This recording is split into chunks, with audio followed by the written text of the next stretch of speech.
Someone humiliated you? In front of everyone? Perfect. Most people panic, defend themselves. Machiavelli? He'd go quiet, then destroy your reputation without even raising his voice.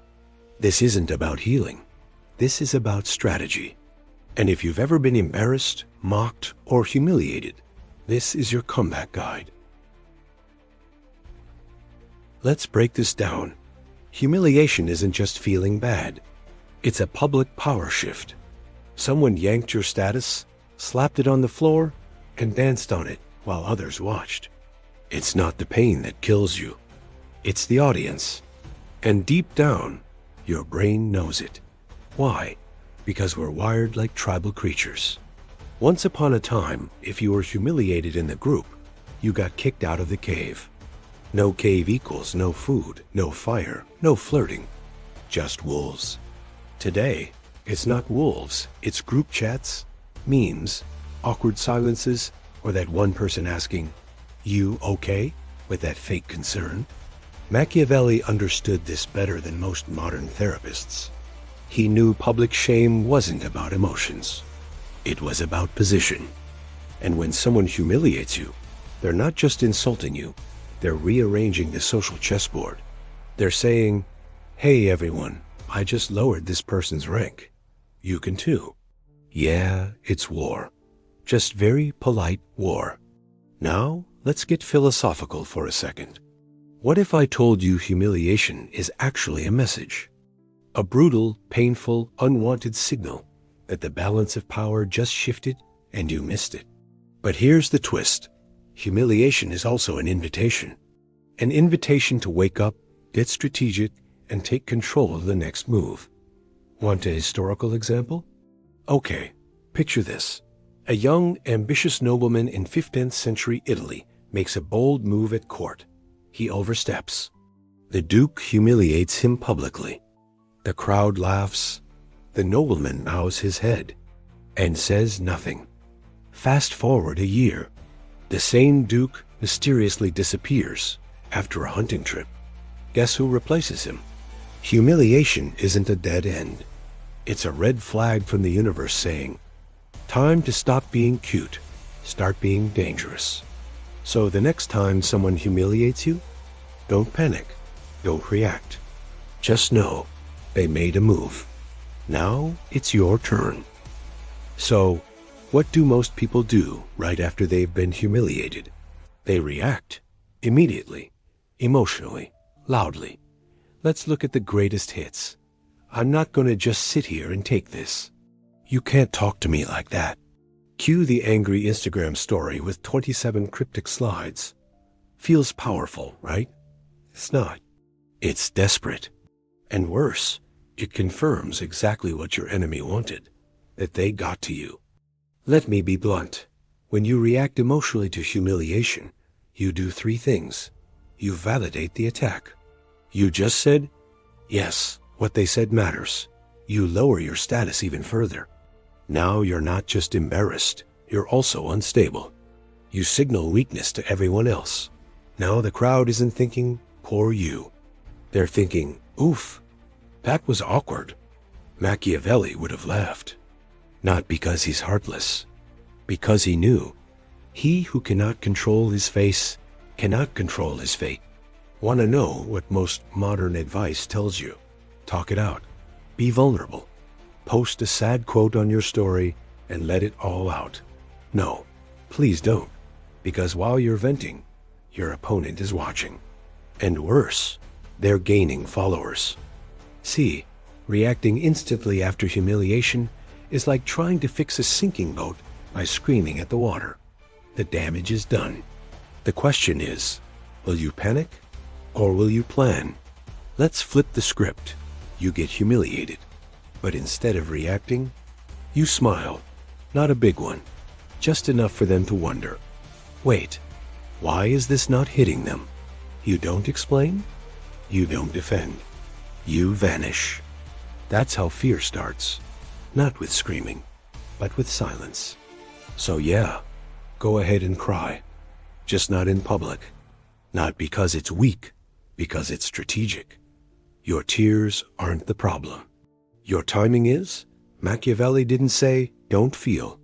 He said, don't show your cards before you reshuffle the deck. And right now, you've got a deck to reshuffle. You've been humiliated, but instead of throwing a fit, you've gone quiet. And now they're nervous. Good, because silence isn't weakness. It's a message. It says, I'm not reacting because I'm calculating. Machiavelli would approve. He believed in something we'll call the silent burn, a slow, intentional rebuild that starts in the shadows and ends with fireworks. You don't storm the castle. You study its guards. You learn their sleep schedule. And one day, you walk right in uninvited. Let's talk tactics. Step 1. Don't defend yourself. People will expect you to explain, over-apologize, or set the record straight. Don't. Defending yourself makes you look guilty. But more importantly, it makes you look insecure. Instead, embrace ambiguity. Say nothing. Or say something confusing like, people always show you who they are. Eventually. Then walk away. Boom. Now they're spiraling. Step 2. Rebuild your image. Quietly. You don't need applause right now. You need power. Fix your posture. Get your wins, small ones, daily. Speak less. And when you do speak, make every word count. Every improvement you make, that's fuel for your comeback fire. Step 3. Control the whispers. People talk. Always. But you can steer the story without ever telling it. Drop hints. Subtle flexes. A look. A smirk. A sudden upgrade they didn't expect. Machiavelli would say, appear weak when you are strong. Appear strong when you are weak. It's theater. And right now, you're setting the stage. Because eventually, people will stop laughing. They'll start asking, wait, what's going on with them? That's when you know you're winning. They laughed. You went quiet. Now they're watching. And guess what? You're not trying to get even. You're building something bigger. Not revenge. Dominance. The kind they didn't see coming. The kind that makes them regret ever opening their mouth in the first place. The silent burn doesn't end with shouting. It ends with you standing where they thought you'd never be. And them quietly choking on their words. Let me tell you a story. And while I do, ask yourself, what would you have done? We're in Renaissance Italy, where reputation meant everything and one wrong move could get you. Permanently retired. Meet Girolamo Savonarola. Now, Savonarola wasn't your average priest. He was dramatic, loud, and basically the OG influencer before ring lights existed. He called out corruption, called out the church, and even called out the mighty Lorenzo de' Medici. You know, the guy who ran Florence. So what did Lorenzo do? He didn't argue. He didn't debate. He simply had Savonarola publicly mocked, labeled a heretic. And this is the kicker excommunicated. Ouch, humiliation level, God tier.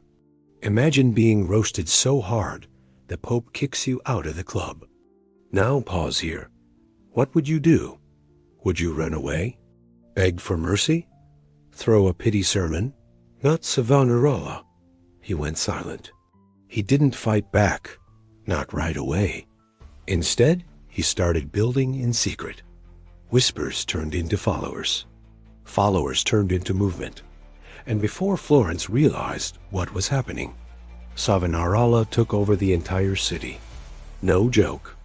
The guy went from humiliated priest to de facto ruler of Florence. He didn't just bounce back, he ignited a revolution. Now, spoiler, his reign didn't last forever, but his comeback, unforgettable. Here's why it worked, and how you can copy it without starting a theocracy. He used silence as strategy. While they were laughing, he was recruiting, watching, planning. He let the humiliation fade before he re-entered the game. Because comebacks are quiet until they're not. He didn't aim for revenge. He aimed for control. And people followed him because he looked like the only one who wasn't flinching. So now, bring it back to you. Someone made you look stupid in a meeting? Say nothing. Then come back next week with results that speak louder than their cheap little jab. Got dumped publicly or betrayed by a friend. Disappearing isn't weak, it's terrifying. Because nobody knows what you're planning. And when you come back, better, smarter, stronger. They'll know. They'll feel it. The point is, you don't need to win the moment. You need to win the war. And that war? It starts with one move. Silence, followed by something they never expected. Just like Savonarola. Except maybe don't try to run a city. Start with owning the room again. That's enough for now. You've waited. You've stayed silent. You've been rebuilding. Now comes the fun part. Retaliation. Not the messy, emotional kind. The elegant Machiavellian kind, where they don't even see it coming until it's too late. Here are the 3 laws you need to know. Miss even one of them, and you're just playing dress-up. Law number 1. Never hit back immediately sounds wrong, right? They embarrass you, and you do nothing? Exactly, because instant retaliation screams insecurity. It's the equivalent of replying K to a breakup text within 3 seconds. It doesn't show strength, it shows panic. Ask yourself, do I want to win? Or just feel better for 5 minutes? Every strong move takes timing. Let the sting fade. Let them relax. Let them believe they got away with it. Then move. Quietly, strategically, and way after they stopped watching. Law number 2. Rewrite the narrative before you strike. Most people go for revenge while still looking like the victim. Not you. Before you strike, you change the story. How? You win. You glow up. You become unignorable. You don't just get back at them. You outgrow them. Example, they mocked your ideas? Cool. Build something better. Then let their boss come to you for help. They insulted you online? Don't reply. Let your silence grow so loud, it makes them delete the post out of pure discomfort. Question for you. What if your next move made them look like the petty one, without you saying a single word? That's power. That's narrative control. Law number 3. When you rise, make sure they feel it. This isn't about revenge. This is about impact. When you come back, don't whisper. Don't just move on. Make it clear subtly or not that you're not only fine, you're better. And they're irrelevant. Leave a trail of clues. A promotion they can't unsee. A post that's just vague enough to sting. A look across the room that says, remember when you thought I was done? Yeah, me too. Petty? Maybe. Effective? Oh, absolutely. And Machiavelli would clap, because he knew revenge is best served cold and with a crown. So, which law do you usually mess up? Be honest, because knowing them isn't enough. You've got to live them. Every time someone tries to humiliate you, you remember, you are not weak. You are watching and waiting. Okay, so what if you don't just want to recover from humiliation? What if you want to reverse it? Make them feel what you felt without looking petty, aggressive, or like a comic book villain. Well, good news. Machiavelli had a trick or two for that too. Here's how to humiliate someone. Subtly, classy, like an evil genius in a tuxedo. Step 1. Let others do it for you. The best way to humiliate someone? Don't say anything. Just position them. Tell half the story. Drop hints. Plant questions. And then step back and let the crowd eat them alive. Example. Oh, you didn't hear? Never mind. I'm sure it's nothing. You didn't insult them. You just let doubt do the dirty work. Step 2. Agree with them excessively. When they try to put you down, nod and say, you're so right. I really am too ambitious. It's exhausting being this driven. Smile. Walk away. Congratulations. You've just wrapped an insult in a compliment and made them feel small. Step 3. The icy surgical compliment. Deliver a compliment so cold it freezes time. You've really grown. I remember when you used to be so loud. Say it sweetly. And move on like nothing happened. Machiavelli would be proud. Why? Because you've managed to humiliate someone while wearing a halo. You didn't scream. You didn't gossip. You framed them. And when they look angry, you look confused. Wait, did I say something wrong? Of course not. You just played chess while they were busy throwing dice. You thought this was the end? No, this was just the setup. Every great rise starts with a fall. Public, painful, unforgettable. Let them think you're broken. Let them gossip, laugh, move on. Because while they're busy celebrating their cheap shot, you're writing the next act. The one where you don't just recover, you dominate. Where you don't just survive, you redefine the power dynamic. Machiavelli didn't fear humiliation. He used it. So ask yourself, am I done, or am I just getting started? They thought you were finished. Let them think that. A little longer, because silence is underrated. And plotting? That's an art. If this video made you rethink how you handle humiliation, hit that like button quietly. Subscribe if you're ready to start your own Machiavellian chapter. And tell me in the comments, what was your greatest humiliation, and what did you learn from it? And remember, you don't need to scream for power. You just need to wait for the right moment. Then own the room like it always belonged to you.